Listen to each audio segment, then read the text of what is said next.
It seems to me that about 30 some years ago, Foster Cline is the person who really brought attachment disorder into the awareness of therapists and parents. At that point in time, I think it's pretty safe to say that it was almost a completely psychosocial model and a psychosocial disorder.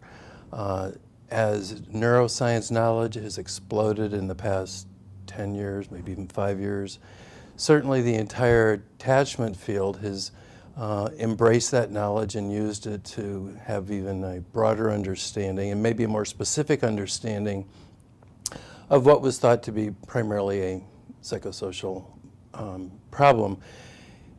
I think that people knew that trauma, and the early people talking about attachment disorder certainly explained and discussed trauma and the impact that it had on attachment disorder. But I think they guessed that there was some actual physiological involvement, but there wasn't enough research to lead us to that conclusion. And now that's pretty much where the field is in terms of being related very specifically to trauma and how trauma has impacted brain development and has impacted the psychosocial aspect of what was initially looked at.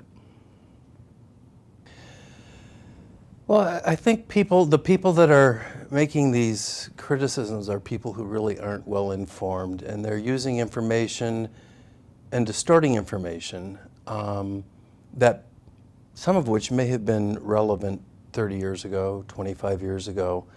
But even if we would say that, I would think that not a lot of harm has ever really been done during attachment therapy, even when the work was more intrusive and coercive. The current critics talk about the deaths that have occurred and the horrible, torturous activities that occurred, and I don't think any deaths have been documented to have happened in attachment therapy. And the claims of that intrusiveness are overplayed, and certainly they're, at this point in time, completely irrelevant. I would think many people have run away from those early days, and I don't see that I feel that's appropriate. I think it's more appropriate to say that this field has evolved like all fields, and I would think we would all feel very bad if we were doing today what we did even 10 years ago and 20 years ago. If you think of medical analogies, gallbladder surgery used to be completely invasive, and you'd be in the hospital for 2 weeks and you had this huge incision, and now it's typically an outpatient procedure. So I think the evolution of attachment therapy and the understanding of trauma and attachment has changed what practice has been and allows us to do more, probably with less, actually. Adults with attachment disorder as children will grow a personality disorder among other mental illnesses. So we'll see an antisocial personality disorder. It's prone to develop into a borderline personality disorder. On the mental health side, apart from personal functioning, we'll end up with kids that grow into very depressed, even suicidal adults, have debilitating anxieties, and even psychotic levels of mental illness. They'll end up with two different kinds of difficulties. One will be in their personality functioning, which we refer to as personality disorders. Typically, an adult who had a childhood history of reactive attachment disorder is going to either have an antisocial personality disorder, or they're going to have a borderline personality disorder. On the other side, we have the potential for them to develop depression and anxiety, even to the extent of being suicidal or unable to function in a daily living situation. So both can be very debilitating and devastating in their personal functioning. With proper treatment, we're definitely going to improve the odds that they'll function better. So we'll have fewer characteristics of the personality disorder. Hopefully, if there's a mental illness with a tendency to depression or anxiety, we're going to find that the young adult will be able to self-regulate and monitor their own emotional conditions, seeking help and intervention when it's warranted.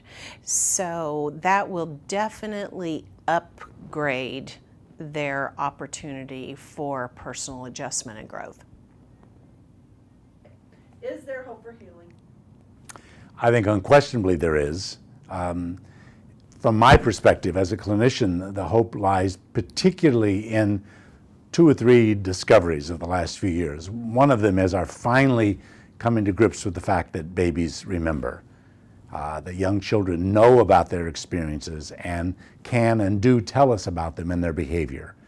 And what that makes possible is more knowledge about the child's early experience, but it also means that we're not just stuck with fretting about the behavior itself. We decide that the behavior of a young child is always meaningful, and hope lies in paying attention to that behavior as if it's meaningful and following it to its original source.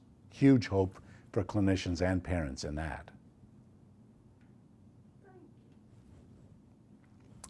There's so many variabilities in whether or not children heal, but I think we are fast approaching a time when we have at our disposal most of the tools we need to help children and families heal. We know what to look for, we know how to observe once we didn't. We know that since behavior is always meaningful, always stands for something, we know how to look for that, we know how to follow it up with questions, and we know how to support families. We don't always do that, but we certainly have the tools, and therefore I would say all children soon will have the potential to heal. Perfect. Okay. Oh, my lens cap was on.